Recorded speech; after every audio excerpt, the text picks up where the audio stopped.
All right, today I want to talk about sculpting a face onto a pot. Got a pot that I thrown the other day. It's been sitting for about 24 hours. Covered it. Soft leather right now. Got some more clay just to add features to. Variety of tools, which I'll talk about, and water source. All right, so one of the first things I like to do when I'm thinking about sculpting a face is I like to think about where exactly I want my face to go.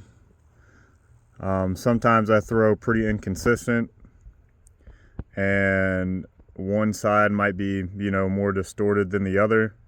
If that's the case, I like to put my face on the end that looks worse, or that I think is unattractive to the pot. So I'll usually put a face there. All right, to me, the shape of this pot is nice and pretty symmetrical to my standards, so I don't really see any side, but the next thing I look for is like any deformities on the surface. So I only throw with wild clay, and sometimes it'll leave like little pockets like that where organic material just comes out of when I'm either using a rib or something else. So stuff like that I'll look for, but like on the main surface, I can always burnish this and get it to go back in. But little marks and stuff like that, I'll take that into consideration when I want to put a face. So really I'm thinking maybe put a face right here, just so I don't even have to worry about burnishing any of that out. And it just takes a little bit, it gives it more of a shortcut to the finished product, which is going to be your face. You don't have to worry about, unless you like that effect, which I don't. I kind of like everything smooth and then just a face on it. But if you wanted texture and stuff like that, then that shouldn't be something you have to worry about. But I'm going to put it right here where it's kind of looking scratched up, and I'll show you how to get that started. All right, so the first tool that I want to use is this, and that's going to be to mark out the ridge of the eyes, the eye sockets, the nose, the mouth, all the general features of the face. And I like to use this mainly just because it's a stiffer brush. It's really short, stiff, and it can make some good lines in it. So when looking at the pot, you can sometimes tell if you've ever studied faces or anatomy, or if you've ever like painted portraitures, kind of where you might think the brow would be, where maybe the nose would be, and the lip area. So it really does pay to understand the features of the face and to maybe have done a few sketchings of faces so you know the right proportions. And you can get, obviously you don't have to be realistic with this, you could do it however you want, but I kind of like to make sure the features of the face are all proportionate to each other. Eventually I want to be able to make very realistic looking faces, so I try to go as close to realism as I can, which isn't very good, but I'm still working on it. So what I would do is I would just mark out the ridge line of the face, which is usually from the middle of the brow to the chin, and then the brow is going to be over here somewhere, so mark that out.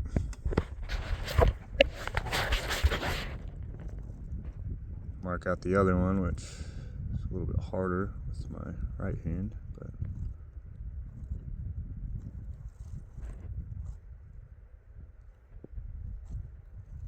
Something like that.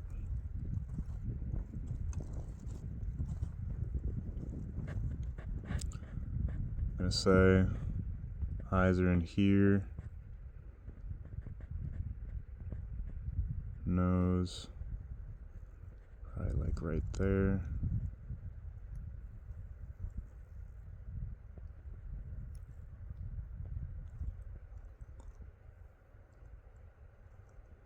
Middle of the mouth opening. Oh man, not even recording. My bad. See, middle of the mouth, right around here somewhere. Switch back to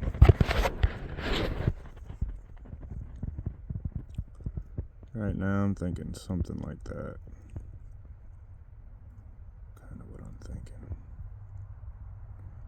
And remember, this is just to give you an idea. It's not set in stone. Let's just use it as a guideline. Kind of start forming your own faces. But what I would do is I would use references and learn the anatomy and the structures of the face and how they all play into each other. So next what I'm going to do is I'm going to push in these eye sockets here, and let me see if I can set up the camera to actually show you what I'm doing. Alright, so what I'm doing is I'm coming in here and I'm pretty much putting the tips of my fingers on where I think the middle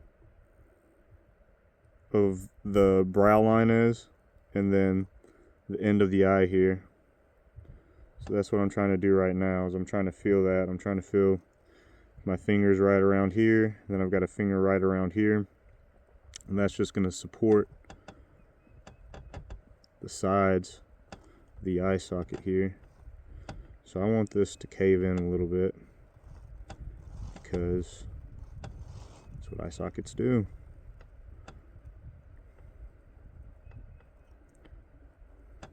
If you can use the hardness of your clay right now to your advantage, which right now mine's in soft leather, you should be able to push in without breaking it right now or cracking it.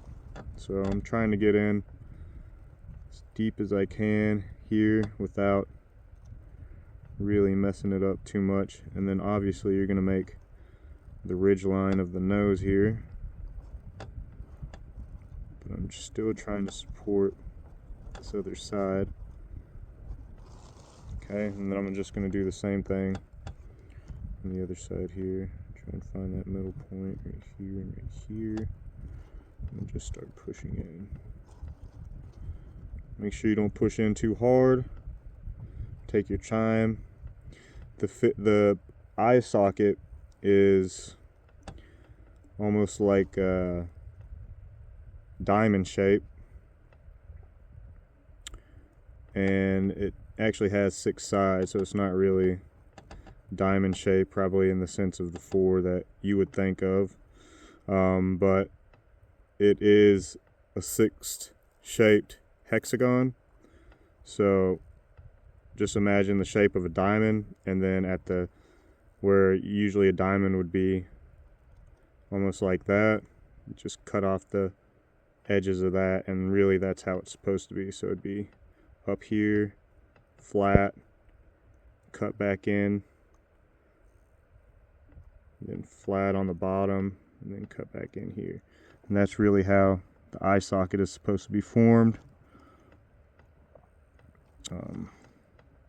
So try and think about that and move your fingers accordingly when trying to make a face. Alright, so we push that in a little bit, and it's looking pretty symmetrical to me. Since I'm working out here in the sun, I just periodically take this and I'll spray it, and just make sure you spray the entire thing. And right now I want to try and cover this up, and really whenever you're not working on your piece, it should be covered, and you should be hydrating it if you're going to be working on it over a period of time.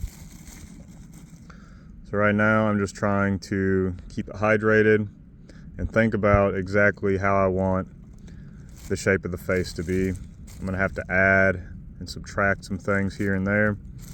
But the next thing I want to go ahead and put down is the nose. Alright, so what I like to do is I like to form the nose off of the vase itself. So all I did was just pinch. I made a tube at first, and then I kind of made the ridge line, and then at the bottom I just pinched the nose, almost like I was making a diamond shape. And then I'd go to the nostrils, and I would flare the nostrils out and kind of push my thumb in, and that's pretty much it. Don't worry about going really big right now, or don't worry about it being big. If you think it might be too big, you can always take more off. Really, I used to go small, and it looks better, I feel like, with bigger features, because it's almost more proportionate. I think I take for granted probably how big my nose actually is along with other features of the face. And yeah, so I think going bigger, I mean, obviously you don't want to go too big where it's just leaning over, but I think bigger features are better on my vases, at least. And so I like to form them off the pot, and then I'll just kind of put it up to it and make sure it looks like it fits. And I will be smoothing this out, so it's not going to be as tall as it looks right now, or as wide, because I will be smoothing these features out to eventually touch and kiss this vase and kind of give everything, you know, a smooth look and texture to it. But that's what I'm doing right now. So first, just form the nose. Off of it, you're gonna scrape the back, obviously, with this tool right here. I don't know what it's called, but it's a little scrapey tool. You're gonna scrape it. You're gonna scrape all of this area, everywhere around it, and then I like to spray it with some water and just rub it against it, and then push it in, and they stay well. I've done it with slip and without, and I mean, yeah, I think the other way is just as good. Let me know in the comments though. Alright, so this is what it should look like after you've scraped out enough room for your nose. And I've scraped out the back. And whatever I scraped on here, I just rubbed on the back of this. And then you're just going to rub this baby in there.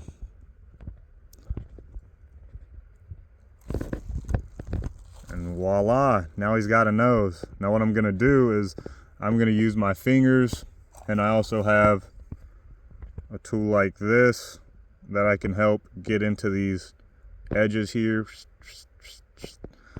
And I got this guy too, which is like a silicone tip. But all these are available on Amazon for pretty cheap. And yeah, so now all you're going to work on is just smoothing this down and getting into all these crevices here, so that you can start forming more of this nose around it. You obviously don't want it. You need to make sure you're always looking at the side profile too, not just from the front. So I'm going to bring this down a little bit, add the ridge line, and slowly start building out this face. Alright, so while I'm putting this nose on, I'm making sure to put my hand on the back when I'm putting pressure in the front. Okay, keep your hand on the back while you put pressure on the front, and that way you can push it in while still keeping the form of the vase intact. And then I'm just smoothing it out with my fingers, and I'm re-emphasizing the shape of the eye. And the shape of your eye can be, you know, whatever you want it to be, but I'm going with the hexagon, which is 6 sides, and the points face into the nose and out to the ear. Boop, boop. Those should be the points of the eyes. And I'm really just making sure I keep pushing in to give myself room for that socket and to really emphasize and remember exactly where I want it to be. Now what I want to do, after I've gotten the rest of this nose attached, I'll want to add the ridge line here to really emphasize the face and to give it a little bit more boldness. I'll start doing the ridge line, but first go ahead and fully attach. Use your tools to come in here and maybe smooth it out, or come in and grab and push it down. It's a little hard for me to do it with one hand, but you can grab and kind of push this with certain tools and push it in and smooth it out. It really depends on what you want to emphasize on the nose, but the main thing is to get it connected. You don't want it falling off after it's fired. It's happened before. It sucks. So make sure it is connected, whatever you do, and keep hydrated. All right, so it is now connected. Keep making sure your side portrait is how you like it. Your side profile is how you like it.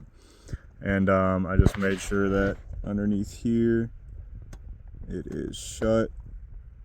And you will be coming back to your nose eventually, but really just work on all of the big shapes: nose, ridge line or the brow line, your eyes, mouth, and then we'll come back in with secondary structures like your cheeks, muscles around the lips, muscles around your chin, the ears if you want to do ears. Sometimes I do, sometimes I don't, but I really should work on it, so I'll probably do ears. And then after that, we'll come in with some of these tools with some of the finer points, and we'll carve out and do our detailing.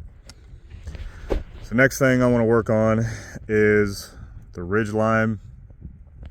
And the ridge line I would like to be thick enough to cover the eyes. I'm doing a male face, so for a male face, you really want thicker brow line. You want the eyes sunk in more, and the eyes closer together. If you were doing more of a feminine face, the eyes would be further apart. Soft ridge line or brow line, eyes not sunk in as much, things like that. But I'm doing a male face, and I want to make sure that I emphasize how thick the brow line actually is. So if you're doing a male face, don't worry about it, being too thick. All right, once you've got the shape that you want marked out with this tool or whatever other scraping tool you're going to use, once you have it marked out, then make the shape before you add it to the face. Don't add little pieces of clay and try and make the shape that way. I like to make the entire shape first. So it's almost like a Batman symbol. I'm going to make that shape first, try and get it to length.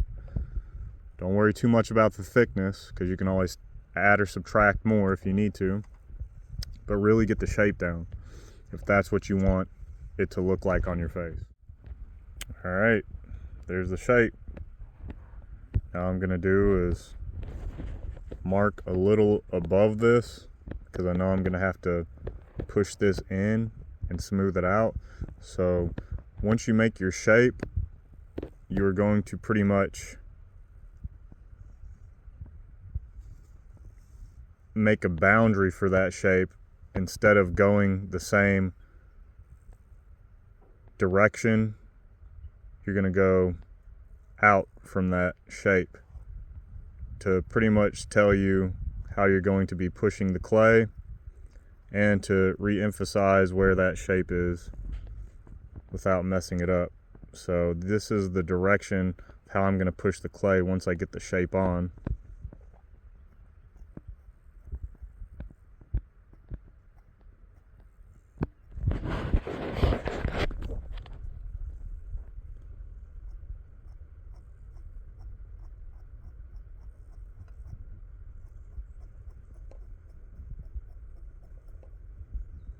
This will just help it stay on the face when it's fired. Gives it a little bit more something to catch on to.